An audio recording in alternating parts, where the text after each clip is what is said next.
My privilege to introduce our commencement speaker, Sharrona Williams.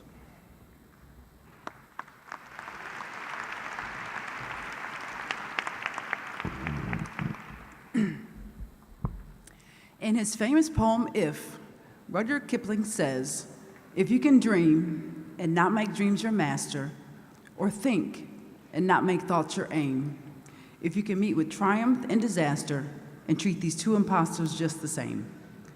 Further in his poem, Kipling states, if you can make one heap of all your winnings and risk it in one turn of pitch and toss and lose and start again from your beginnings and never breathe a word about your loss.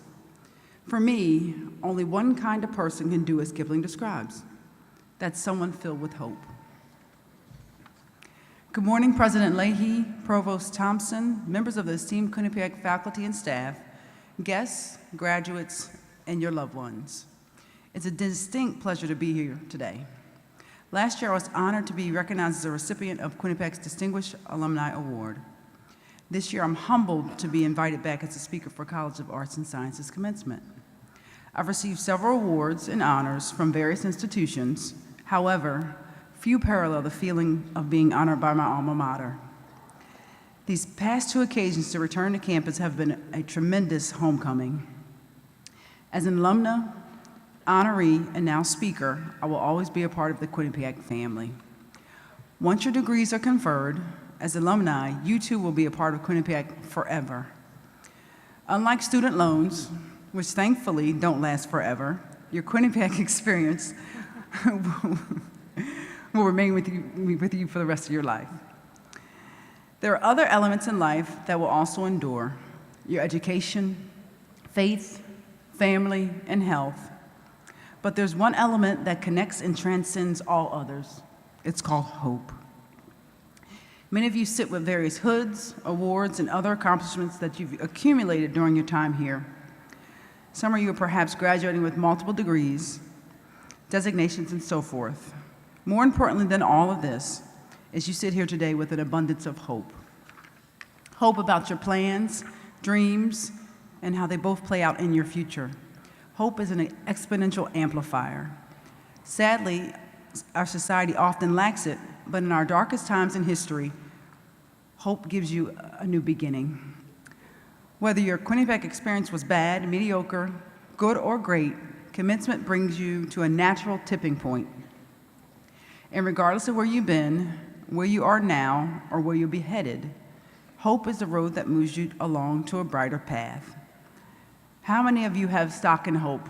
Let me see by raising your hands. Hi. Come on. Well, I'm glad to see that. It will serve you well in the future.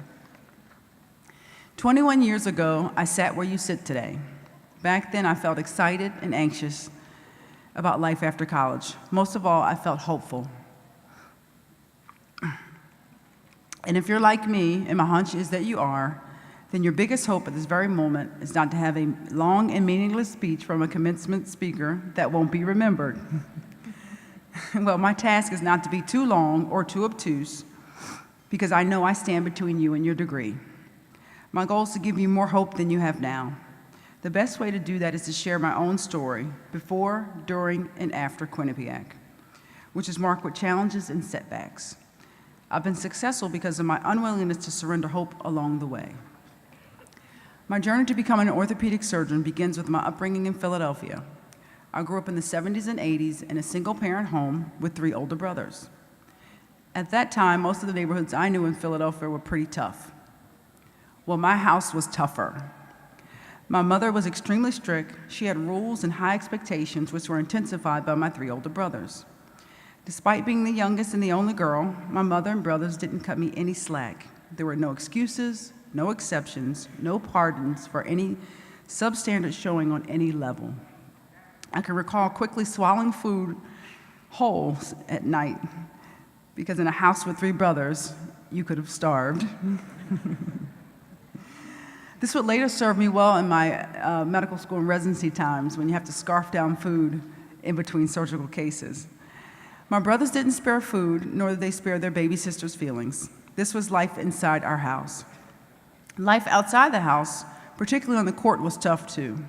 My brothers didn't allow me to play basketball with them because they overpowered, outpaced, and outplayed me. So I began practicing on my own, and after the courts cleared, I would stay until I was forced to go home. Soon enough, I was as good and then ultimately better than my bigger, taller, and older brothers. Two of them are present today, and of course, they may still debate that fact. Basketball opened many opportunities for me in high school, and as quickly as they came, they almost ended when I tore my ACL. This was my first experience with an orthopedic surgeon. I was devastated, and the orthopedic surgeon comforted me, stating that after a painful surgery, tough rehab, and determination, I could return to play, and that gave me hope. That hope kept me motivated, and I recovered and returned to playing. I was unwilling to give up. Despite my devastating injury, I was still awarded a full basketball scholarship to Quinnipiac College. Thank God for family who challenged me, but encouraged me. They set me up well and early to be successful in any tough environment.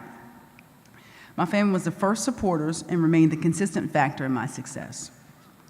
Arriving at Quinnipiac, I noticed the differences in environment between Philadelphia and the campus. I worked on campus, ate at the Rat, played basketball, and became a true Bobcat. Then challenge struck again when I sustained my ACL injury on my other knee in my sophomore year at Quinnipiac. I went to the same orthopedic surgeon, but this time he advised that even after surgery, I probably would not get back to playing basketball competitively. Coach Dixon created an opportunity for me to stay connected to basketball and the team. His commitment was greater than basketball and was more focused on me getting a first-class education at Quinnipiac. Although I could no longer play, he allowed me to be part of the team by being a player coach. In doing so, it sustained my hope, and I changed my focus from basketball to becoming an orthopedic surgeon. Another member of the Quinnipiac faculty also had a heavy influence on my career, and this was Dr. Turnipseed. Initially, when I became at Quinnipiac, I was a physical therapy major, but deep down, I knew I wanted to be an orthopedic surgeon. Professor Turnipseed knew I could be a successful doctor. One day after class, he pulled me aside, and he asked me why was I focused on physical therapy instead of being a pre-med major. He was clear then, as I am now, that physical therapy is a worthy and needed profession, but that was not what I wanted for myself. Professor Turnipseed is not with the faculty today, but I still remain grateful to him and how he altered the course of my career. After Quinnipiac, I attended medical school at Virginia Commonwealth University. I learned a lot about the world, myself and others while there. I leaned on hope. Through 4 years of long days of classes and tests and longer sleepless nights, and finally in 1999, I graduated. I set my sights on residency. I knew it would be grueling, and I would work long, hungry hours with very little money to get lots of experience. I was accepted to Atlanta Medical Center's orthopedic residency program and was overjoyed by this opportunity to make history by becoming the first woman in African America to ever be accepted to Atlanta Medical Center's orthopedic residency.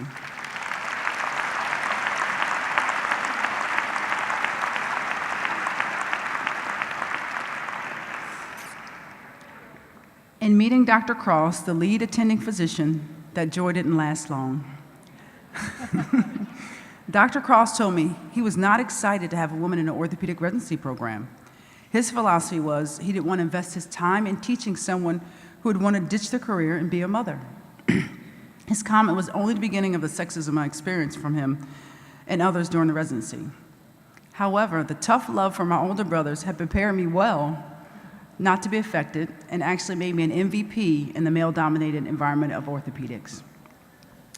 After residency, I completed a foot and ankle fellowship at Duke University and joined Atlanta's leading orthopedic practice, OrthoAtlanta. I quickly became a partner, helping to grow our practice to 12 offices across Atlanta, serving patients who range from high school to professional athletes and others. In 2016, I remained one of the few female African-American orthopedic surgeons and the only one in Georgia. As I close, I pray I've given you more hope. It's what has carried me through the first half of my life. I faced the fouls, the injuries, bad plays, bad calls, but never gave up hope. In the second half of my life, I'm committed to fortifying hope in others so they can be successful. Through your blood, sweat, and tears, you've invested a big part of your life in Quinnipiac. In return, I'm sure the faculty and staff have invested heavily in you. So here's my charge to you. Pay that Quinnipiac investment forward by being successful at whatever you do. As you meet challenges, face each with an unabashed abundance of hope. Take this bit of medical advice from your orthopedic surgeon and your Quinnipiac family. A healthy level of failure, treated with a resilient dose of hope, can be valuable. As I did, you can grow from it, develop strong and sturdy bones. Success is in our Bobcat genes, so failing is not an option, nor is losing hope. Thank you.